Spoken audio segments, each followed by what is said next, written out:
Sir, ರಾಜ್ಯಪಾಲರು ಮರುಪರಿಶೀಲಿಸಿ ಅಂತ ಹೇಳಿ ಬಿಲ್ ವಾಪಸ್ ಕಳಿಸಿದ್ದಾರೆ. ಅದನ್ನ ರಕ್ಷಣಾ ವೇದಿಕೆ ತೀವ್ರವಾಗಿ ಖಂಡಿಸ್ತಾ ಇದೆ. ಆದ್ರೆ ಗವರ್ನರ್ ಅವರು ಇಲ್ಲಿವರೆಗೂ ರಾಜಭವನದಿಂದ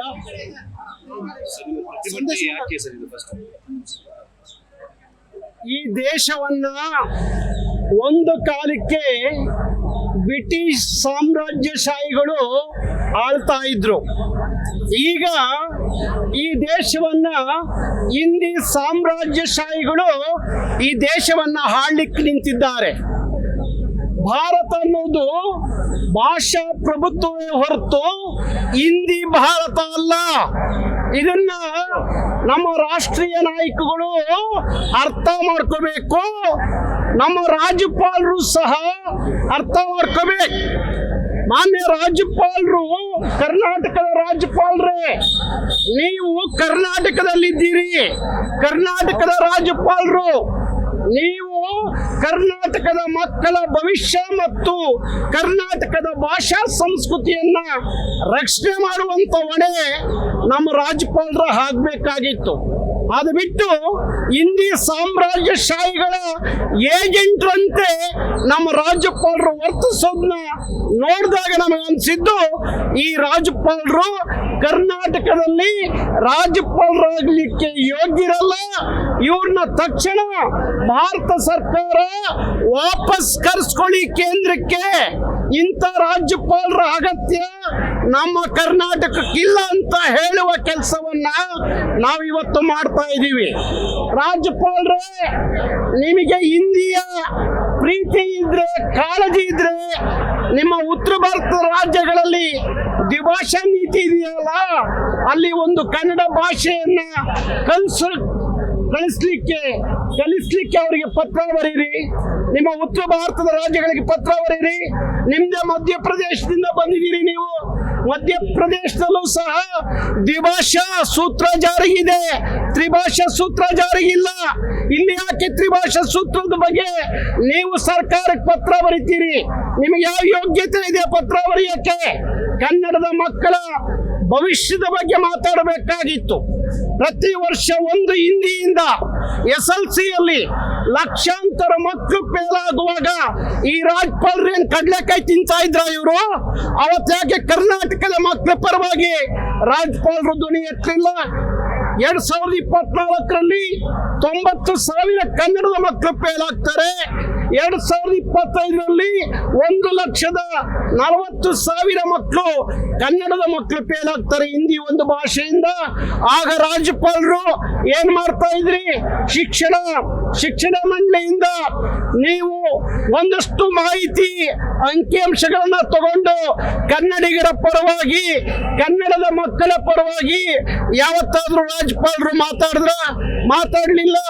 ಇವತ್ತು ಹಿಂದಿ ವಾಲಗಳ ಪರವಾಗಿ, ಹಿಂದಿ ಏಜೆಂಟ್ಗಳ ಪರವಾಗಿ, ಹಿಂದಿ ಸಾಮ್ರಾಜ್ಯ ಶಾಹಿಗಳ ಪರವಾಗಿ ರಾಜ್ಯಪಾಲರು ನೀವು ಮಾತಾಡೋದಾದ್ರೆ, ಪತ್ರ ಬರೆಯೋದಾದ್ರೆ, ಈ ರಾಜ್ಯಪಾಲರಿಗೆ ಕರ್ನಾಟಕದಲ್ಲಿ ಜಾಗ ಇಲ್ಲ. ವಾಪಸ್ ಹೋಗಿ ರಾಜ್ಯಪಾಲರೇ. ಇಂಥ ಹಿಂದಿ ಸಾಮ್ರಾಜ್ಯ ಶಾಹಿಗಳ ಜೊತೆಯಲ್ಲಿ ನೀವು ಕೈ ಜೋಡಿಸೋದಾದ್ರೆ ನಾವೇ ಹೇಳ್ತಾ ಇದೀವಿ, ಕರ್ನಾಟಕದಲ್ಲಿ ರಕ್ತ ಕ್ರಾಂತಿ ಆಗುತ್ತೆ. ಅದಕ್ಕೆ ಅವಕಾಶ ಕೊಡಬೇಡಿ. ನಿಮ್ಮ ಹಿಂದಿಯನ್ನ ಕರ್ನಾಟಕದಲ್ಲಿ ಬೇರ್ ಸಮೇತ ಕಿತ್ತಾಕ್ಬೇಕು ಅನ್ನೋ ತೀರ್ಮಾನವನ್ನ, ಪ್ರತಿಜ್ಞೆಯನ್ನ ನಾವು ಕನ್ನಡಿಗರು ಮಾಡಿದೀವಿ. ನಮಗೆ ಕನ್ನಡವೇ ದೇಶ ಭಾಷೆ, ರಾಷ್ಟ್ರ ಭಾಷೆ, ಸಾರ್ವಭೌಮತ ಭಾಷೆ. ಅದು ಬಿಟ್ರೆ ಹಿಂದಿ ನಮ್ಮ ರಾಷ್ಟ್ರ ಭಾಷೆಯಲ್ಲ. ಹಿಂದಿ ನಮ್ಮ ತ್ರಿಭಾಷೆ ಸೂತ್ರ ಭಾಷೆಯಾಗಿ ಒಪ್ಕೊಳ್ಳಿಕ್ಕೆ ನಾವು ತಯಾರಿಲ್ಲ. ಹಾಗಾಗಿ ರಾಜ್ಯಪಾಲರು, ನೀವು ಹಿಂದಿ ಏಜೆಂಟ್ ಆಗಬೇಡಿ. ಹಿಂದಿ ಸಾಮ್ರಾಜ್ಯ ಶಾಹಿಗಳ ಏಜೆಂಟ್ರಂತೆ ಕೆಲಸ ಮಾಡಬೇಡಿ. ಕರ್ನಾಟಕದಲ್ಲಿ ನೀವಿರೋ ರಾಜಭವನ ಕನ್ನಡಿಗರು ಕೊಟ್ಟ ಭಿಕ್ಷೆ. ಅಲ್ಲಿರುವ ರಾಜ್ಯಪಾಲರೇ, ನೀವು ಕರ್ನಾಟಕದ ಪರವಾಗಿ, ಕನ್ನಡಿಗರ ಪರವಾಗಿ, ಕನ್ನಡದ ಮಕ್ಕಳ ಪರವಾಗಿ ನಿಮ್ಮ ಆಲೋಚನೆಗಳು ಇರಬೇಕಾಗಿತ್ತು. ಅದು ಬಿಟ್ಟು ಹಿಂದಿ ಸಾಮ್ರಾಜ್ಯಶಾಹಿಗಳ ಪರವಾಗಿ ನಿಲ್ಲೋದಾದ್ರೆ ಈ ರಾಜ್ಯಪಾಲರು ಈ ಕ್ಷಣಕ್ಕೆ ಇವತ್ತೇ ವಾಪಸ್ ನಿಮ್ಮ ಮಧ್ಯಪ್ರದೇಶಕ್ಕೆ ಹೋಗ್ರಿ. ಕೇಂದ್ರ ನಿಮ್ಮನ್ನು ವಾಪಸ್ ಕರೆಸ್ಕೊಳ್ಳಿ. ಹಾಗೆ ನಮ್ಮ ಬಿಜೆಪಿ ನಾಯಕರು, ಭಾರಿ ದೊಡ್ಡ ರಾಷ್ಟ್ರೀಯ ನಾಯಕರು ಯಾವುದು ರಾಷ್ಟ್ರದ ಅರಿವಿಲ್ಲದ ರಾಷ್ಟ್ರೀಯ ನಾಯಕರು, ಭಾರತದ ಅರಿವಿಲ್ಲದ, ಪ್ರಭುತ್ವದ ಅರಿವಿಲ್ಲದ ನಮ್ಮ ಬಿಜೆಪಿ ನಾಯಕರೇ, ನೀವು ನಮ್ಮನ್ನ ಹಿಂದಿ ವಿರೋಧ ಮಾಡಿದಕ್ಕೆ ದೇಶದ್ರೋಹಿಗಳು ಅಂತೀವಿ. ದೇಶದ್ರೋಹಿಗಳು ಅಂತ ಕರಿತೀರಿ. ಯಾರು ದೇಶದ್ರೋಹಿಗಳು? ಅಖಂಡವಾದ ಭಾರತವನ್ನ ಹೊಡಿಲಿಕ್ಕೆ ಹಿಂದಿಯನ್ನ ಮುಂದಿಟ್ಕೊಂಡು ಹೊಡಿಲಿಕ್ಕೆ ಹೋಗಿದ್ದೀರಲ್ಲ, ನೀವು ದೇಶದ್ರೋಹಿಗಳು.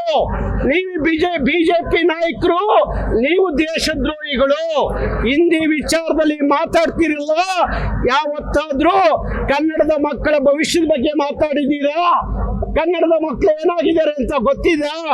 ಪ್ರತಿ ವರ್ಷ ತ್ರಿಭಾಷಾ ಸೂತ್ರವನ್ನ ನಮ್ಮ ಮೇಲೆ ಯಾಕೆ ಬಲವಂತ ಹೇರಿಕೆ? ಇವತ್ತೆಲ್ಲೂ ತ್ರಿಭಾಷಾ ಸೂತ್ರ ಇಲ್ಲ. ಪಕ್ಕದ ತಮಿಳುನಾಡಲ್ಲಿ ದ್ವಿಭಾಷಾ ಸೂತ್ರ, ನಿಮ್ದೇ ಸರ್ಕಾರ ಮಹಾರಾಷ್ಟ್ರ ದ್ವಿಭಾಷಾ ಸೂತ್ರ, ಉತ್ತರ ಭಾರತದ ಅನೇಕ ರಾಜ್ಯಗಳಲ್ಲಿ ದ್ವಿಭಾಷಾ ಸೂತ್ರ. ಆದ್ರೆ ಕರ್ನಾಟಕದ ಮಕ್ಕಳ ಮೇಲೆ ಯಾಕೆ ತ್ರಿಭಾಷಾ ಸೂತ್ರವನ್ನ ಏರಿಕೆ ಮಾಡ್ತೀರಿ?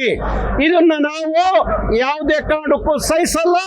ರಾಜ್ಯಪಾಲರೇ, ನೀವು ಹಿಂದಿ ಪರವಾಗಿ ನಿಲ್ಲೋದಾದ್ರೆ, ನಿಮ್ಮ ನಿಲುವು ಹಿಂದಿ ಅನ್ನೋದಾದ್ರೆ, ನೀವು ಒಂದು ಕ್ಷಣ ಕರ್ನಾಟಕದಲ್ಲಿ ಇರಬಾರ್ದು. ನೀವು ವಾಪಸ್ ಹೋಗೋವರೆಗೂ ನಮ್ಮ ಹೋರಾಟ ಮುಂದುವರಿಯುತ್ತೆ. ಯಾರೇ ಹಿಂದಿಯನ್ನ ಬಲವಂತವಾಗಿ ಕರ್ನಾಟಕದಲ್ಲಿ ಏರಿಕೆ ಮಾಡಲಿಕ್ಕೆ ನಿಂತ್ರೆ ಅವತ್ತು ಕರ್ನಾಟಕ ರಕ್ತ ಕ್ರಾಂತಿಗೆ ಕರೆ ಕೊಡಬೇಕಾಗುತ್ತೆ. ಎಚ್ಚರಿಕೆ ರಾಜ್ಯಪಾಲರೇ, ಎಚ್ಚರಿಕೆ ರಾಷ್ಟ್ರೀಯ ನಾಯಕರಿಗೆ ನೇರವಾಗಿ ಹೇಳ್ತಾ ಇದ್ದೀನಿ, ಭಾರತ ಹೊಡಿಬೇಡಿ, ಹಿಂದಿಯನ್ನ ಮುಂದಿಟ್ಕೊಂಡು ಭಾರತದ ಐಕ್ಯತೆಯನ್ನ ಹೊಡಿಬೇಡಿ ಅಂತ ಹೇಳಿ ಸಾರಿ ಹೇಳ್ತೀವಿ. ಯಾವತ್ತು ನಾವು ಹಿಂದಿ ವಿಚಾರದಲ್ಲಿ ರಾಜಿ ಇಲ್ಲ.